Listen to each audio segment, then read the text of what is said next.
This is We Burlesque.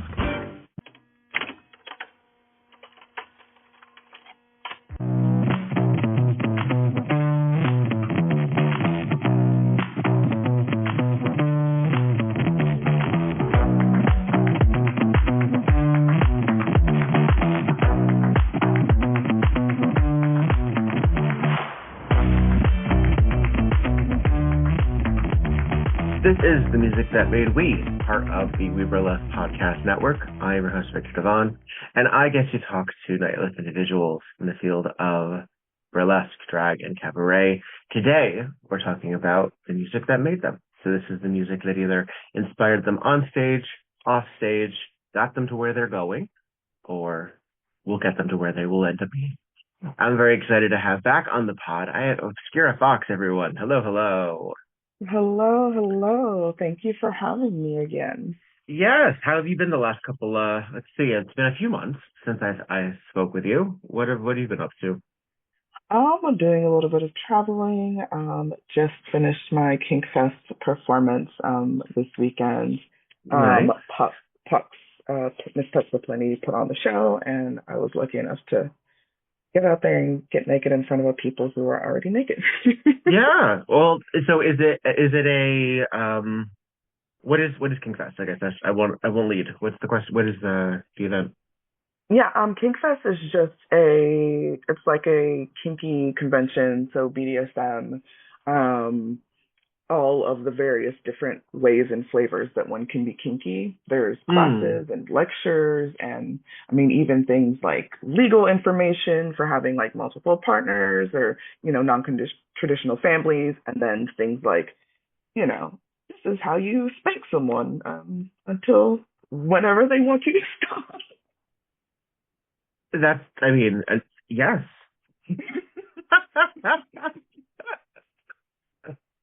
But have you been in the scene, or are you a guest? If that's not too much to ask. No. I've been in the scene kind of 1 foot in, but this was my first time like leaning all the way in. I haven't been able to attend Kink Fest, so but I've just done other stuff here in Portland. Nice.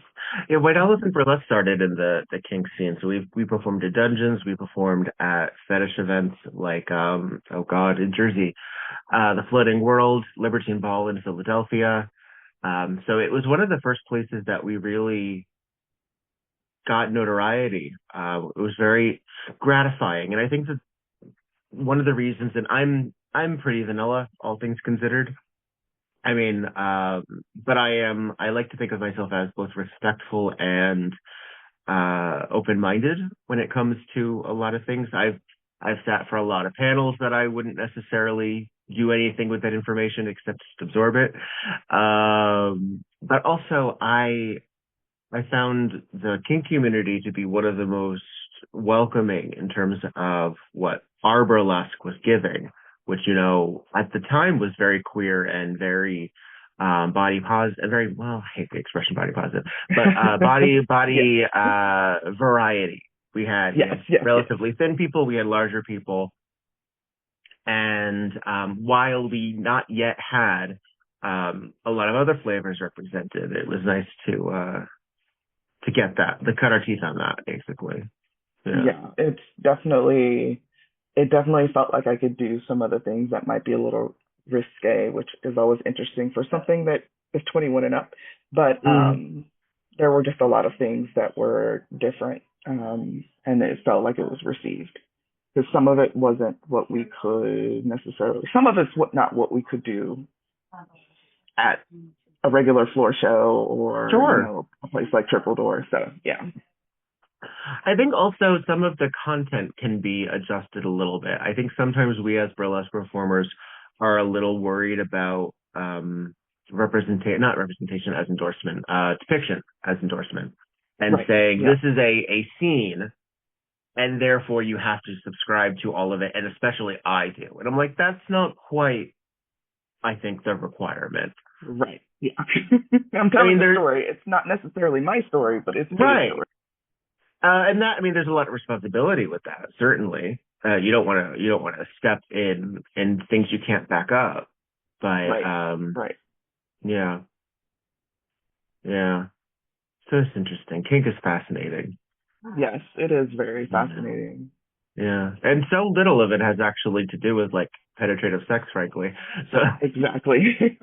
what you read, so much of it is everything else. So Yes. uh well, I'm excited to have you here for the music that made we. So this very simply for the audience, if you're just checking in, this is the latest installment. I don't remember how many of these I've done.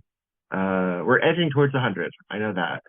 Um, and we'll have 100 by the end of this season, if not then.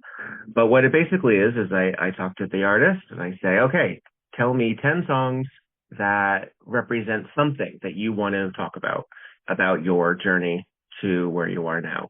Some people take this assignment as songs that got them onto the stage, songs, and anything from a lullaby that a parent sang to what they did in dance class at 5 years old. Um, Sometimes it's a mix. So I'm excited to find out how you took the assignment because I try not to be too descriptive when I ask. Why don't we just jump right in? Tell me what the first song is we're listening to. Yes, it is All I Do Is Win by DJ Khaled. Why this song? I had a comedian friend back in Atlanta, and that was his walking out music, and it was Mm. like very just like yes, do it. And so I used it as mine. Half of the people in the song are now canceled, so I don't use it as my hype song anymore. But it was definitely something that was like pivotal and like me starting to get into the zone to be not government me. It was Mm. me in the car before I walked in, before call time, and that was like my centering and grounding was getting like real hype because all I do is win, right? So I'm walking in and I'm going to kick ass. Wow. So this is before burlesque acts, burlesque shows as you're on your way in. Yes. It was at first it was belly dance, and then it became burlesque. But now I It's a have a little different process. different vibe than belly dance. Yes. But it definitely got me kind of like elevated for that stuff. I have Yeah. a different process now, but that was the OG hype song for me. Very nice. Yes, we listen and we judge, but we accept, I think also. Exactly. So when it comes to musicians that failed us in some capacity, that's on them. That's on them. Exactly. And it is up to us, I feel, how we then take their music in present tense. And there are some musicians where I can overlook, where I'm like, but I have too many things that are going on in my head, so I'm not worried about it. And some musicians where I'm like, it's all I can think of. So I don't want to listen to this. And it's very difficult sometimes. I mean, I used to listen to the Dresden Dolls on a daily basis, and I can't right now. Maybe I will someday, but I can't right now. But that's rough. And also sometimes it's not their fault because sometimes I have to proto-cancel musicians because they have associations with things that they never signed up for. Yeah, there is that, but definitely for this one, DJ Khaled and Snoop Dogg, it's like, oh. Snoop Dogg, T-Pain, Ludacris, and Rick Ross. This is All I Do Is Win from the album Victory. Let's take a listen. Yeah, all I do is win, no matter what. Got money on my mind, I can never get enough. And every time I step up in the building, everybody hands go up. And they stay there, and they say yeah, and they say there. Cause all I do is win. And if you going in, put your hands in the air, make them say that. Ludacris going in on the verse, cause I never been defeated and I won't stop now. Keep your hands up, get them in the sky for the homies that ain't making it and my folks locked down. I never went nowhere, but they saying Luda's back. Blame it on that contour, the hood call it Ludayak. And I'm on this foolish track, so I spit my foolish flow. My hands go up and down, like strippers' booties go. My verses still be serving, tight like a million versions. Last time on a college remix, now I'm on the original version. Can't never count me out, y'all better count me in. Got 20 bank accounts, accountants count me in. Make millions every year, the South champion. Cause all I do is win, no matter what. Got money on my mind, I can never get enough. And every time I step up in the building, everybody hands song All I Do Is Win from DJ Khaled, etc. Etc. Hang on 1 second. Issue with my headphones. All right, I think I'm better now. Yeah, that is a hype song. I mean, was it? It feels like something that would happen like when it sounds like a wrestler intro theme. I feel like if it wasn't, then anyone's opportunity could go there. Yes. Yeah. MMA, boxing, one of those. Yeah.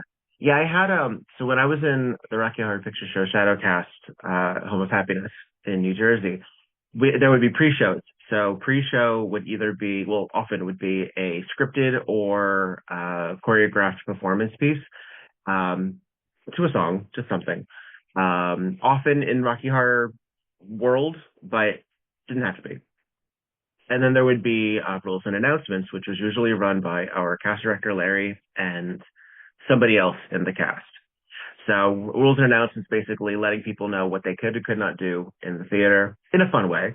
And then also doing the Transylvanian, not anthem, what would you call that? The pledge, which is that we swear often and loudly to strike a blow for 6-inch high heels, that kind of thing. And but they were big wrestling fans, and so they would come out to their own theme music. So I didn't know that was a thing. I was not a wrestling person, and the only wrestling I really remember is from like the 90s with Randy Savage and Hogan. So I have distinct memories of having come up with my own, and I always floated back and forth. The last one I went with, I really should have just done Madonna and called it a day, but I think the last one that I settled on was Filthy Gorgeous by Sister Sisters, if that tells you. Yes. But I was a very different person back then too, so yes, we're going back. We're going back almost 20 years at that point. Right, exactly. Actually, more than 20. Fun note, Ludacris used to be a DJ on an Atlanta radio station, and I used to listen to him as a DJ, and he played his, not mixtape, but he played one of his songs on the radio.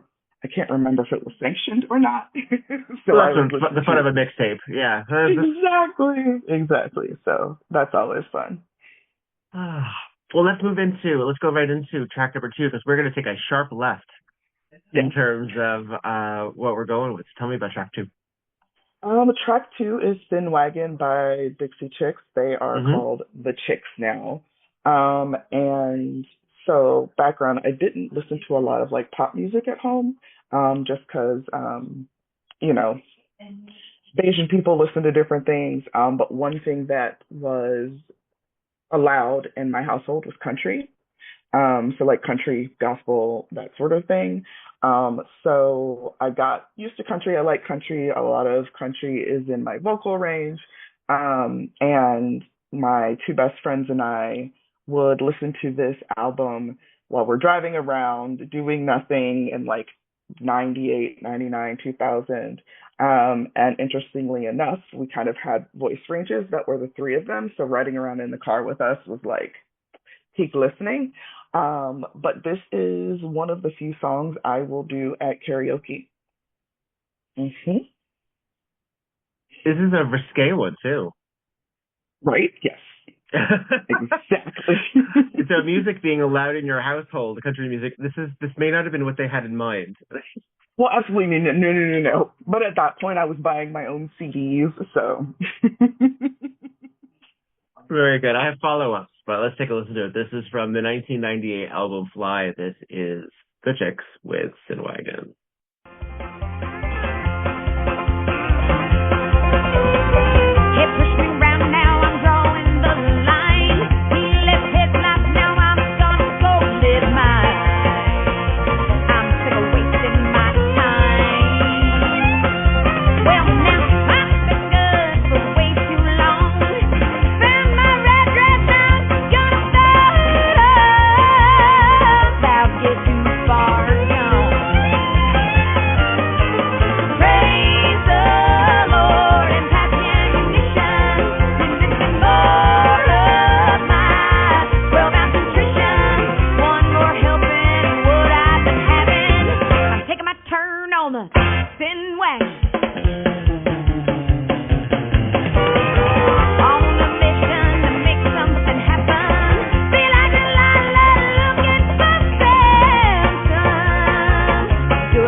Taken from the Chicks. It's a classic. I'm so glad that they've been redeemed. It was a little scary being a Chicks fan for a little while there. I was a fan since the Wide Open Spaces era. And if we knew then what we knew now when it came to musicians calling out political administrations, we had only idea. I'm sure anybody who lived through like Nixon or, I don't know, it was all old hat at that point. But So you mentioned that country music was one of the few outliers that was permitted in your household. Was there anything else that you snuck by the radar? I remember buying a Janet Jackson cassette tape that I think my mom might have knew about, but my dad definitely did not. We were gifted a 45 record, Michael Jackson's Bad album. My brother listened to it once, and my first words on that record are, "Your butt is mine." Yes. Yes. Famously, I believe why Prince didn't do that song, actually, if I recall. Exactly. So, but yeah, gospel, country, and that was about it. Again, like I said, until I started buying my own music, my own cassettes and CDs and stuff like that. Right.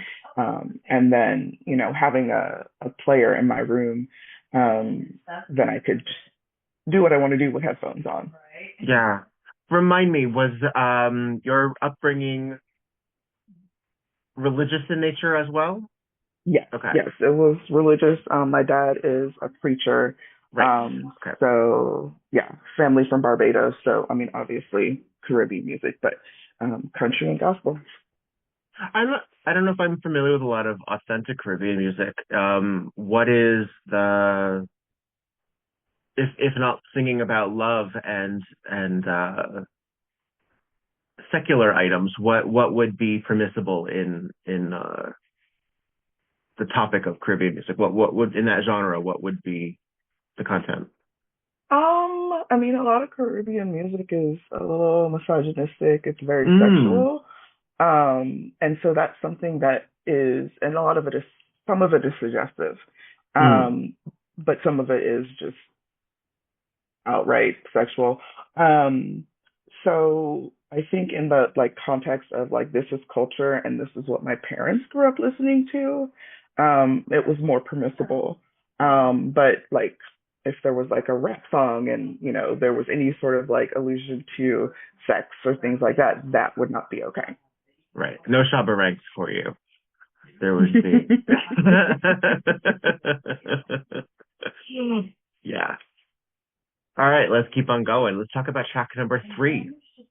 Also, I don't think this would have been allowed in the household. No. It would not have been. I did listen to it again with my little cassette/CD player in my room with the headphones on.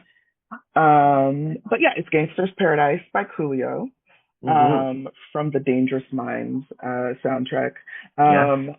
And this is another karaoke one for me. I know absolutely every single word to this song. First rap song I ever knew all the lyrics to.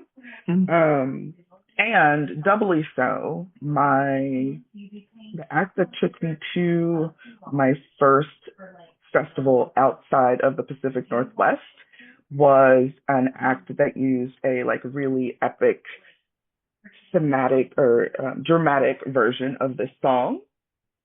And then I kind of mixed it with something else, but it was this song as well. So it has a dual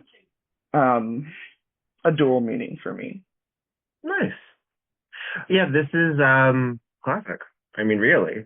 It was probably one of the first rap songs that I remember my mom not being turned off by. I think because also she really liked the film Dangerous Minds.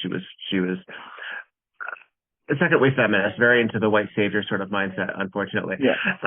But so that's Dangerous Minds in and of itself. Listen, well-meaning, we learn and we grow. But this is from 1995. This is Coolio and LV. This is Gangsta's Paradise.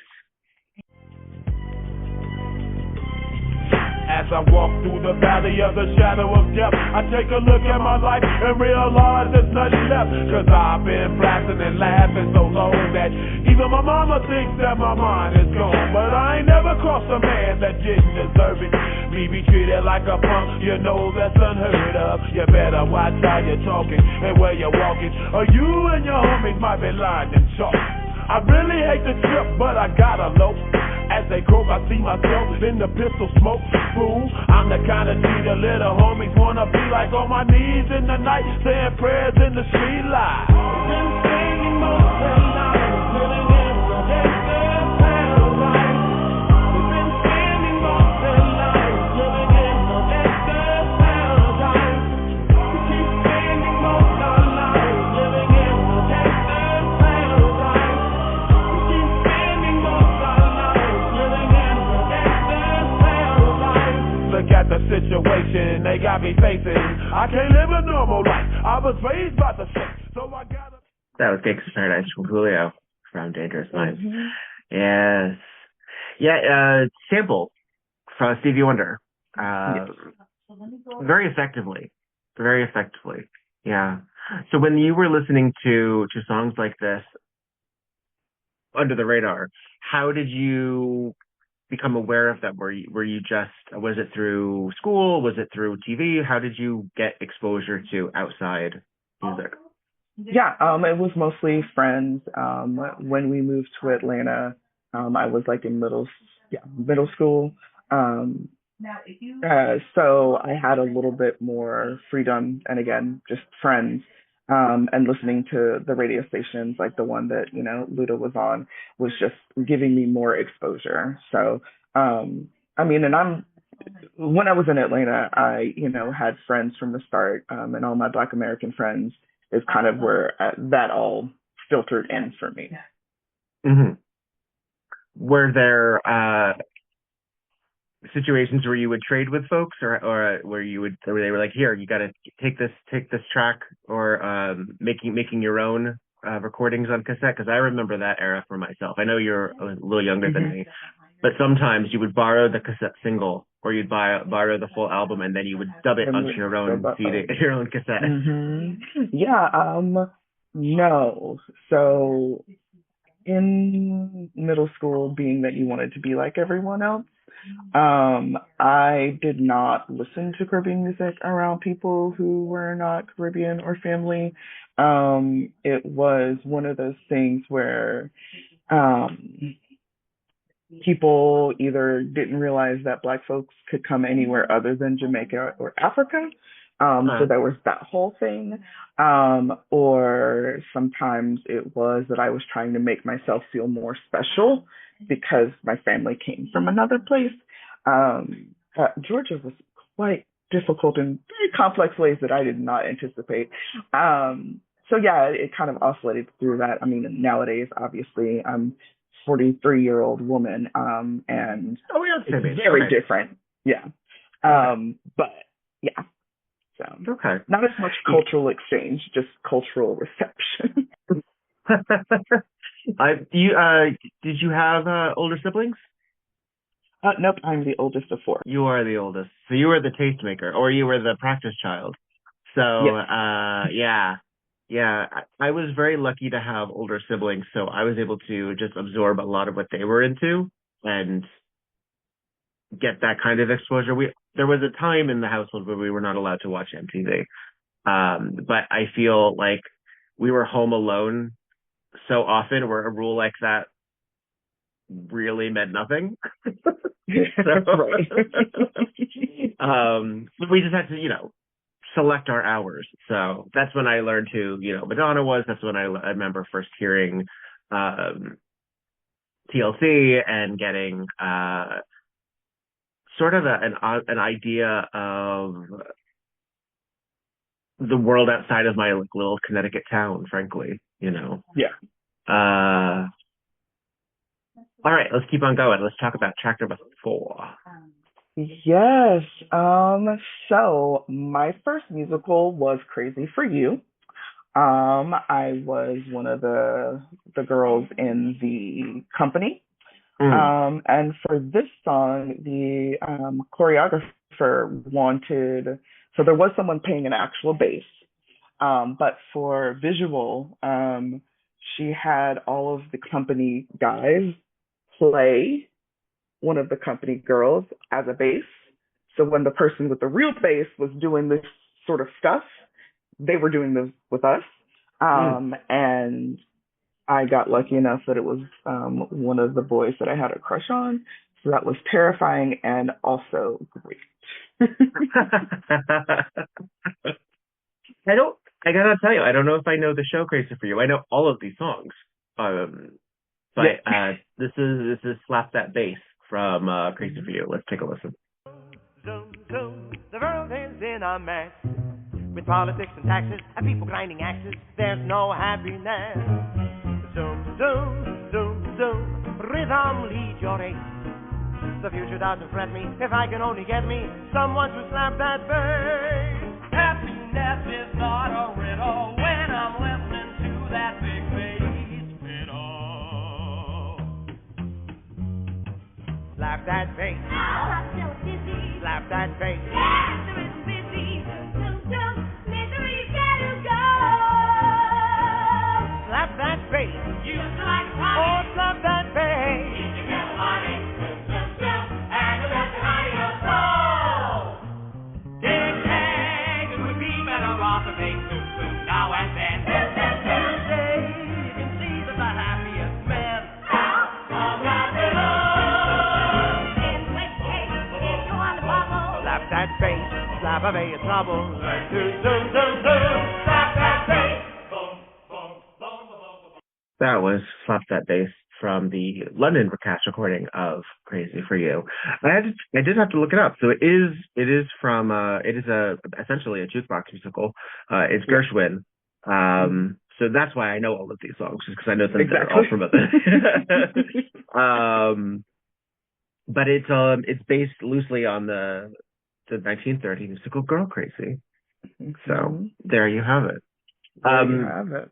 Were you a musicals person? Oh God, yes. Yes, definitely musicals. 17-year-old me, her goal was to be on Broadway. That was what I wanted to do, was to be on Broadway. I mean, before they were like, you'll never make any money as an artist. But back when I still had hope, that is what I wanted to do, was just to be company.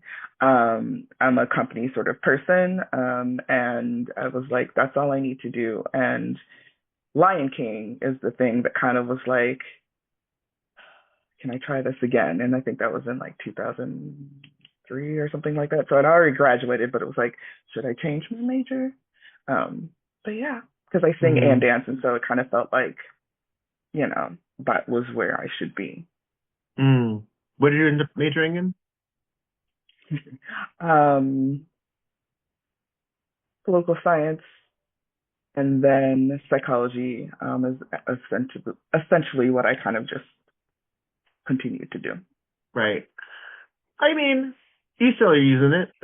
Right. Oh, that's not true.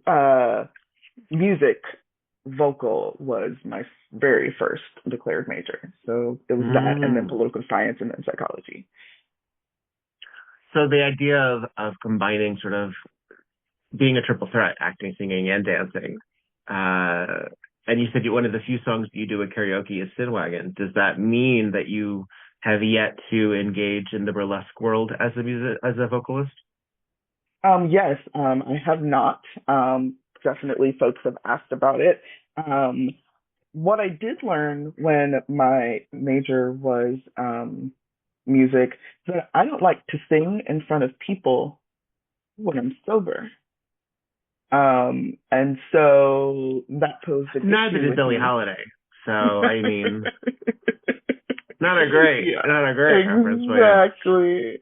So so singing and stripping, that the whole singing in front of people is kind of one of those things that's so kind of it tests my resolve, and then you add the stripping to it. But no, it's not. I don't think it's something that I'm gonna dip my toe in or kind of get into, but I might get a wild hair. You never know. I mean, there are some of these burlesque concept shows where it is sort of vocally infused. I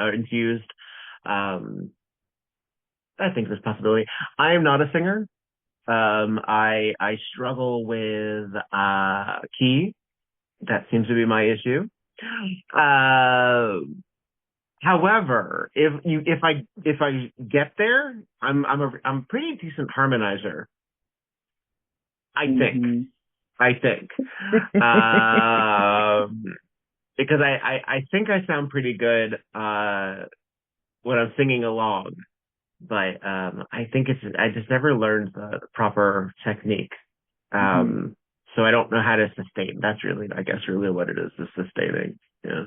Oh well, I'll still sing. I don't do it alone on stage, but I'll do stage. Oh well, because it's also funny. I was talking to my sister, who's a musical theater person as well. This is one of my sisters. This is one of my performer sisters, because she actually is in theater. But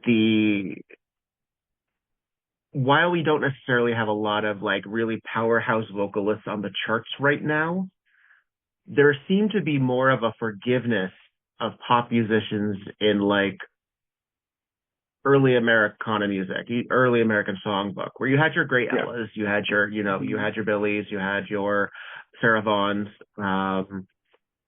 your Julie Londons, even not a great range, capable of really hitting it. The novelty voices that we used to allow are Betty Boops, are sort of Frogman Henry. We don't have that ability right now to really sell a lot of those. I think the last one we had was that Gangnam Style guy. And he's actually a hit in K-pop circles, but it was sort of like an anti-hit here in the States. Yes, exactly. So, let's go in yet another further genre distinction with your next track. Tell me about it, because I don't know this song. The song is called "Slave" by Crywolf. He is an EDM artist, but a lot of his stuff is real emo. And so a lot of it is about love and loss and unrequited love. And that was the first time I cried because I was so moved by something like EDM. Like I was in a club and, we're hyped and doing all the things. And then Crywolf, before he got famous, was there. And this song started and I was like, yeah. I don't know what it is. There is something in music where it triggers the tear ducts and it gives you like that shiver up your spine. I don't know what the word is. There's got to be one. It's probably French or German or something. Right. But I don't know what it is, but I get it. And every once in a while, I have a playlist called Good Cry, where it gives me all of those when I need it. And so if you know, audience at home, put it in the chat, put it in the comments. This is from the album Cataclysm. This is from 2015. This is Crywolf with Slave. I felt alone. I felt a lost place to call my home. I found you here when I was broken all alone. And I thought of you when I was under all that dirt. Thought of growing, thought of you and all you've heard. I felt alone. I felt the lost people in the throne. I was a crow, flying out in the golden dawn. I thought I told you I would never be at peace. But you had me on my knees. Love good cinematic aesthetic. Very nice. Very nice. That was Crywolf.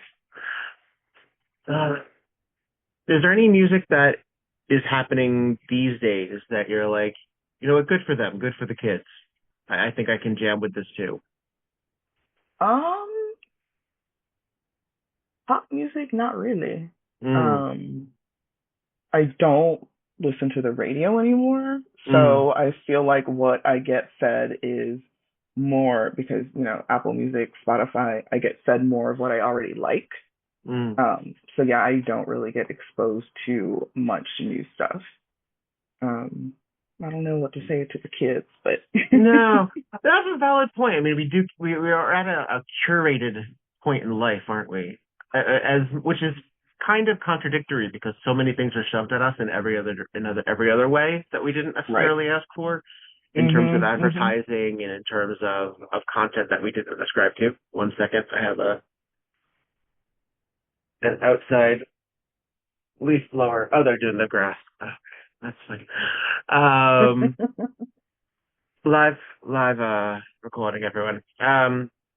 Yeah, it's I do appreciate that. Every once in a while I do find gems that really make a massive impact. Mhm. And are you one of those folks who, when you hear it, you immediately put it through the burlesque scan and say, Um. does this read? Mhm. Yeah. Yeah. I'll Shazam immediately. And in my head, I've got like, 1,000 at least acts in there. But yeah, I mean, it does either for burlesque specifically or for teaching for dance or, Mm, just kind of noodling around. Um, yeah, it's definitely something that I think about when I hear it because I like to dance anyway, and like I will dance, no, not to anything, but almost everything. hmm. So sooner or later it gets pulled through that filter. Do you instruct? I do. What is your what type of dance do you teach? It's kind of a fusion. So there's a little bit of Caribbean influence in there, obviously, and a little bit of belly dance in there, and then sprinkles here and there of some of the other dance forms that I've done. So I don't have like I can't say, oh, it's ballet or, oh, it's jazz. It's just kind of an amalgamation of all the things that I have taken. Like some of the lines that I use are from ballet, but some of the movements are Caribbean and some of the other things are belly dance. So it's just kind of a fusion of all of those things in my experience. So what type of music would you usually pull from for your classes? Um, if it's not like a genre specific class, like I teach a Caribbean fusion class, obviously Hmm. it's Caribbean music. For teaching, it can range like this list. Oh, Um, it could be anything from musicals to, Arabic rap to it just really is what kind of feel I'm trying to get for the class. You know, mm, um, like the tempo is right, the pacing is right for what we're doing. That's kind of how I mm. choose music for classes. What is the purpose of the dance class? Is it to have an end goal by learning one's body? Is it fitness? What's the the idea? It's a little bit of all. In a Mm, perfect world, where I'm trying to get, I will teach multiple classes, multiple series, things like that. I've just been doing workshops lately, so I have ones that are just technique. I have ones that are choreography. I have some that are just here's some really fun music, let's move to it. So it like runs again, it just runs the gamut of what I'm doing. And right now I've been teaching two that are all one's technique, one's kind of like a lecture sort of thing, and then another one is just here's some fun Caribbean music. Let's dance to it. is the lecture like theory, music theory, or is it like history? What's the That one is on improv, so there is a little bit of dancing, but it's about improv and not only just in your movements, but how you can improv in your performance life and the things mm, that you can do to prepare yourself. So, like, you forgot your gloves and someone has the right glove color, but have you ever practiced with mesh gloves? Because that's what the person has. So you either miss the really big part of your act that involves your gloves, or you borrow those gloves that someone has and uses it. But pulling those off is different than, pulling off the silk gloves and everything else. Right. So practicing and understanding how to use the different things in the different ways and having that in your toolbox, so then if something goes wrong, you have an option if there are some options there. And a lot of that improv class has been born out of my anxiety. Yay! Using it for good. Yay! Exactly. So the class, again, there is a movement portion to it, but it is also about improving in your dance life and the things that can come out of it. The practices that you can start, the rituals that you end up having, the things that you thought were mistakes and then ended up being, essential parts of your costuming or music or, I think it's important because those also allow us, those out of the body moments where it's like, these are what the face threw at you, also provide us editing that we didn't necessarily take into account. So if you forget them and you can work through it, well, did you need it? And then what was that for? Let's make some more purposeful decisions, when it comes to our work. Yeah, I dig that. I dig that. It's nerve-wracking, but in theory, I dig it. Yes. In theory, practice a different thing.